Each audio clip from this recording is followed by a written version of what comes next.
Et coucou mes belles âmes sœurs de lumière. Alors ce rendez-vous sur le grand défi numéro 4, voilà, quatrième session du grand défi. Aujourd'hui j'aimerais vous parler business, j'aimerais vous parler des 8 piliers du positionnement. Comme quoi c'est important de se positionner, de prendre sa place sur son marché, dans son domaine. Donc, c'est quoi ces 8 piliers? Alors, le premier pilier, c'est s'aligner à sa mission, à son plan de vie, ce que d'autres appellent sa mission d'âme. C'est s'aligner à son plus grand message pour le monde, les choses qu'on a nous-mêmes traversées et qu'on a envie de partager parce qu'on a traversé telle ou telle épreuve. Eh bien, on a mis en place telle ou telle chose dans notre vie et on est les mieux placés pour transmettre ça, pour pouvoir accompagner les personnes qui ont vécu des choses similaires, des blessures similaires, qui ont les mêmes désirs que nous de se sortir d'une situation, d'une problématique, de peur, enfin peu importe ce que c'est, dans quel domaine c'est. C'est aussi en lien avec le grand pourquoi que j'ai partagé hier. C'est aussi en lien avec le message qu'on a pour le monde, ce qu'on est vraiment, ce qu'on ressent depuis souvent petite, ce message qu'on aurait aimé découvrir avant, des choses qu'on a compris de la vie et qu'on a envie de transmettre. Voilà ce que c'est pour moi l'alignement à son plan de vie, sa mission d'âme, peu importe comment vous l'appelez. C'est vraiment pour moi le pilier numéro 1 du positionnement. En deux, c'est définir son client, sa clientèle âme sœur. C'est comme ça que moi je les appelle. D'autres appellent ça des personas, des avatars. Pour moi, c'est vraiment le client âme sœur. Pourquoi âme sœur? Parce que c'est encore en lien avec notre plan de vie, c'est encore en lien avec notre propre histoire, avec notre talent, notre don unique qu'on est venu partager et qui vient en résonance vraiment avec ce que vit eh bien, des personnes qui ont vécu la même chose que nous, qui ont vécu les mêmes blessures que nous, qui ressentent les mêmes choses que nous. Donc, pour moi, voilà, définir son client âme sœur, c'est vraiment un travail en profondeur. Ça va au-delà de soi. C'est de pouvoir vraiment répondre à un tas de questions dont je développerai dans le grand défi. On verra ça d'ici quelques jours, quelques semaines. Je ne sais pas quand est-ce que on va parler du client âme sœur, mais en tout cas, on va en parler en profondeur parce que c'est vraiment un travail à faire. C'est pas quelque chose qui, voilà, faut vraiment ressentir à qui on s'adresse, qu'est-ce qu'elles ont comme problématique, qu'est-ce qu'elles ont comme désir. C'est vraiment aller chercher des choses profondes. Voilà. Ensuite, le troisième pilier du positionnement, je suis installée en pleine nature, donc j'ai des petites fourmis qui me montent dessus, c'est de définir, de créer une offre, ce que j'appelle une offre waouh, c'est une offre signature, quelque chose que vous êtes la seule à vouloir à créer comme ça, c'est-à-dire c'est pas la pâle copie de quelque chose qui existe déjà sur le marché. C'est vraiment une offre où vous apportez votre talent unique, votre message, vous apportez vos compétences. Dans une offre, il y a plein d'éléments. Dans une offre signature, il y a plein d'éléments. On en parlera également dans le grand défi d'ici quelques jours. Je vous donnerai tous les éléments qu'il doit y avoir dans une offre irrésistible.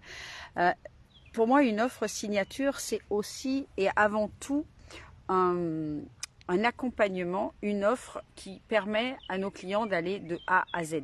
C'est vraiment quelque chose de... C'est l'offre phare, l'accompagnement le plus grand qui permet une vraie transformation de nos clients âme sœur. Et ensuite, lorsqu'on a défini cette offre, on va dire signature, cette offre phare dans nos accompagnements, on va pouvoir la décliner à ce que j'appelle un tiroir marketing. C'est le point numéro 5. non, 1, 2, 3, enfin je n'étais peut-être pas mis dans le bon ordre. Enfin, ce qui vient juste derrière, je crois que c'est le point numéro 4, c'est d'avoir un tiroir marketing, c'est-à-dire d'avoir plusieurs offres qui se déclinent de notre offre phare, de notre offre signature, et qui va pouvoir permettre à nos clients d'aller approfondir d'autres choses, d'aller peut-être encore plus loin que la transformation de A à Z. C'est qu'une fois qu'on est à Z, il y a toujours de toute façon des étapes supérieures, et puis donc ça peut permettre d'aller encore plus loin. Et pour les offres qui sont en dessous, ça peut être des offres qui peuvent permettre aux gens de commencer à travailler avec nous, de commencer à voir qu'est-ce que ça représente de travailler avec vous, et de leur donner le goût justement peut-être à aller sur l'offre signature si des choses ont fait que c'était pas encore le moment pour elles d'aller à l'offre, à la grande offre. Elles ont commencé le travail avec vous, elles ont commencé à se transformer et elles ont envie d'aller plus loin. Et le 5e point, qui en fait est le 3e point, mais je l'ai mis après, je l'ai oublié, c'est de se spécialiser. Ça va avant l'offre, c'est vraiment se spécialiser. Vous devez trouver votre talent unique, le message unique, la transformation unique que vous voulez apporter à votre marché. Bien sûr que ça peut ressembler à ce que d'autres font, ok, mais vous allez le faire d'une façon unique, et puis vous allez vous spécialiser dans un domaine. Par exemple, moi, ma spécialité dans mon domaine, c'est d'accompagner les personnes dans une alliance de stratégie, ce que j'appelle 3D, donc ce qu'on voit là actuellement, c'est-à-dire les piliers du positionnement, c'est-à-dire comment se faire connaître sur les réseaux, comment créer une offre, comment s'aligner à sa mission d'âme, comment créer un tiroir marketing, comment apprendre à vendre, comment faire un tunnel de vente, comment faire des pages de vente, tout ça allié avec les stratégies, ce que j'appelle les stratégies 5D, qui sont les stratégies invisibles tout simplement. C'est de pouvoir matcher entre le 3D, vraiment les choses pratico-pratiques, tout en étant parfaitement aligné, éthique, mais aussi en y mêlant des stratégies. Ce que j'appelle les stratégies invisibles, c'est quoi? C'est les différentes lois universelles, c'est cette connexion à notre soi supérieur, c'est cette connexion à notre conscience. C'est la connexion, la compréhension du monde invisible, qu'est-ce qui se passe, comment ça se passe les énergies, comment ça se passe la manifestation, mais également qu'est-ce qui se passe au-delà de cette vie-là.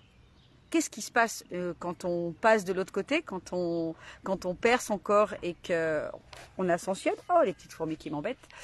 J'avais vraiment à cœur de comprendre qu'est-ce que j'étais venue faire sur cette planète, quel était mon message, et j'avais besoin de comprendre qu'est-ce qui se joue dans l'invisible. Les anges, les archanges, l'enfer, le paradis, tout ça, j'avais besoin de le comprendre, d'avoir une vision élargie des choses qu'on ne nous explique pas, ou très très mal, on va dire, dans les religions, ou enfin en tout cas de façon très, comment dirais-je, très limitée. J'avais vraiment besoin de comprendre cet invisible. Et c'est dans cet invisible que, au travers des lois universelles, au travers de l'énergie, j'ai appris à me rappeler qui j'étais, fondamentalement, pas le personnage qui est en train de vous parler sur les réseaux, mais la conscience supérieure qui se cache derrière, et de comprendre comment ces lois fonctionnaient, l'importance de lâcher prise, l'importance de reconnaître ma puissance pour pouvoir utiliser mon pouvoir d'imagination pour créer des choses d'abord dans l'invisible, mais à force de les créer dans l'invisible, elles finissent par se matérialiser. Tout ça, voilà, c'est cette alliance-là, moi qui peut-être, enfin c'est pas peut-être, c'est en tout cas ma différence par rapport à peut-être que des coachs qui sont business ou que des coachs qui sont spirituels. Moi, c'est vraiment l'alliance de ces deux-là qui fait ma différence. En tout cas, c'est pour ça que mes clientes viennent me voir, parce qu'elles cherchent à avoir toute cette finesse entre le concret et l'invisible. Donc ça, c'était le 3e point. Donc le 4e, l'offre irrésistible. Le 5e, c'est donc le tiroir marketing. Le 6e, j'en ai parlé un petit peu hier avec votre grand pourquoi, mais aussi votre storytelling. C'est quoi votre histoire? Le storytelling, c'est l'art de raconter des histoires, mais pas des histoires, des contes pour enfants. C'est de raconter des histoires qui parlent aux gens et des vraies histoires, des histoires de nous, des histoires de vos clients. C'est raconter sa propre histoire, pourquoi on en est arrivé là, pourquoi on crée telle ou telle offre, pourquoi on fait telle ou telle activité, et de pouvoir raconter également les histoires de nos clients, qu'est-ce qui leur arrive suite aux transformations qu'elles font avec nous. Et puis c'est donc ce mélange avec ce grand pourquoi on a décidé d'être thérapeute, pourquoi on a décidé d'être coach, pourquoi on a décidé de faire ce qu'on fait. Ça va vraiment parler au cœur de notre audience, de nos clients, parce qu'ils vont se reconnaître. Ils vont reconnaître peut-être leur propre histoire, leur façon de voir la vie. Okay, quand moi je partage que dans l'âge de à peu près 14-16 ans, je crois que c'est plus près des 14 quand même, quand je me suis posé la question qu'est-ce que je suis venu faire sur cette planète, je me sens comme pas chez moi. Pourquoi les choses arrivent comme ça? Pourquoi le monde me semblait marcher à l'envers? Quand je parle de ça, de plus en plus de gens se reconnaissent parce que eux aussi se sont posés ces questions-là, peu importe l'âge. Mais à un moment donné, les personnes qui ont démarré leur chemin d'éveil se sont forcément posé cette question-là. Donc se reconnaissent dans qu'est-ce que je suis venu faire, qu'est-ce que je suis venu apporter, c'est quoi le sens de mon existence, c'est quoi le sens de l'existence.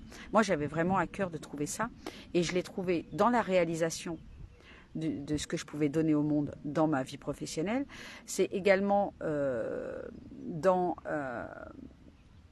la transmission que je peux faire d'un point de vue spirituel. J'avais vraiment besoin, moi, de comprendre comment était organisé l'univers. Les mondes invisibles, les plans invisibles, etc. J'avais vraiment besoin de comprendre tout ça. Donc, ça parle aussi à mes clientes, âmes sœurs. Donc ça, c'était le 6e point. Le 7e point, c'est d'avoir des pitchs, de pouvoir avoir des messages, de dire j'accompagne qui, ils ont quoi comme problématique, je les accompagne à obtenir quoi comme résultat. Okay, comme moi, là, j'ai pas forcément réfléchi à repenser à mon pitch, mais l'idée, c'est de dire, moi, j'accompagne les entrepreneurs de lumière, les entrepreneurs éveillés, à créer ou développer un business en ligne, à trouver leur unicité, à pouvoir en vivre correctement, sans avoir besoin de travailler dur, sans avoir besoin de mettre en place des stratégies 3D difficiles, des tunnels de vente complexes, etc. C'est de pouvoir avoir cette alliance entre les stratégies visibles et invisibles pour se faire connaître, vivre de son activité et pouvoir vivre la vie, entre guillemets, qu'on désire sans devoir... sans être dans la contraction permanente et de pouvoir vivre les up and down parce qu'il y en aura toujours le plus facilement possible et avoir un niveau de vie où on ne s'inquiète pas pour qu'est-ce qui va se passer le mois prochain ou dans 3 mois parce qu'on a les stratégies qui permettent en un mois de pouvoir faire un chiffre d'affaires à 5 chiffres ou à 6 chiffres. Okay. Moi, c'est exactement ce que je mets en place. C'est-à-dire que je ne fais pas des mois à 6 chiffres tous les mois, mais quand ça pousse pour moi, quand c'est le moment pour moi, je peux faire des mois à 100 000 euros et ça me laisse plusieurs mois devant moi tranquille pour délivrer ce que j'ai à délivrer et pour prendre le temps de vivre tout simplement. Moi, je n'ai pas envie forcément de forcer tous les mois et j'accompagne les gens à faire ça. Et enfin, le huitième pilier du positionnement, c'est de pouvoir apporter de la preuve sociale. Ça, c'est important d'apporter des témoignages, d'apporter des choses qui, lorsque votre audience va vous regarder, va avoir envie de travailler avec vous, va avoir confiance en votre offre et confiance en vous. Okay, donc les preuves sociales, ce sont des témoignages clients. Enfin, j'en reviendrai parce qu'il y a plein de sortes de preuves sociales. Et ça aussi, évidemment, tout ce que je viens d'énumérer là, on en parlera dans le grand défi gratuit dans les prochains jours. Donc voilà, ces 8 positionnements, ces 8 piliers du positionnement, c'est important de les travailler tous pour justement avoir un positionnement clair, net sur votre marché, dans votre marché, et de pouvoir du coup vous rendre visible et être attractif vis-à-vis de votre audience, de vos clients, futurs clients, âmes sœurs. Voilà un petit peu ce que je voulais vous partager aujourd'hui. Demain, je crois qu'on parlera des 5 piliers du développement. On parlera également de c'est quoi exactement un business multidimensionnel, puisque c'est l'objectif de ce grand défi, c'est de vous aider, de vous accompagner à créer ce business multidimensionnel à succès. Je vous embrasse tout fort, je vous dis à demain. Et puis, mettez-moi en commentaire si ça vous a apporté des éclairages. Et puis surtout, d'où est-ce que vous me regardez? En France ou à l'étranger? Ou est-ce que vous êtes en vacances? Allez, je vous embrasse tout fort et je vous dis à demain. Ciao, ciao!